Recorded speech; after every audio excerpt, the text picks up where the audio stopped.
মেয়েদের জীবন কি অদ্ভুত, তাই না? বিয়ের আগে থাকে একরকম, বিয়ের পরে হয় আরেক রকম। বিয়ের আগে যেমন সকালে ঘুম থেকে উঠে নিজের ফ্রেশ ব্রাশ, তারপর মা খাবার রেডি করে রাখবে, সেটা খেয়ে সুন্দর মতো প্রাইভেট পড়া, স্কুল করা, আবার এসে মা খাবার রেডি রাখবে, খাওয়া দাওয়া করা। মানে কত সুখের জীবন, খেয়ে প্লেটটা ওইভাবে রেখে দেওয়া।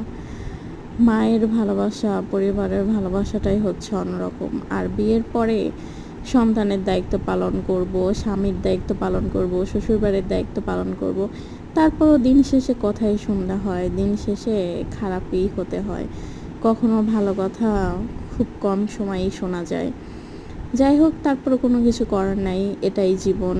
জীবনের সব কিছু মেনে নিতে হবে, করতে হবে। সকাল থেকে শুরু হয় সংসারের জীবন লড়াই।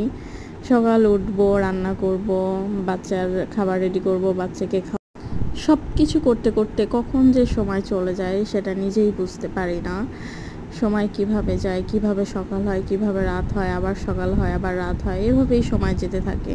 আসলে বাচ্চা হলে মানে আরও সব কিছু চেঞ্জ হয়ে যায়। এটা একটা মেয়ে অবশ্য ভালো বুঝবে বা ভালো জানবে। যাই হোক, এটাও আরেক রকমের শান্তি। স্বামী, বাচ্চা, সংসার সব কিছু সামলানো, অন্য রকমের একটা সময় পার করা।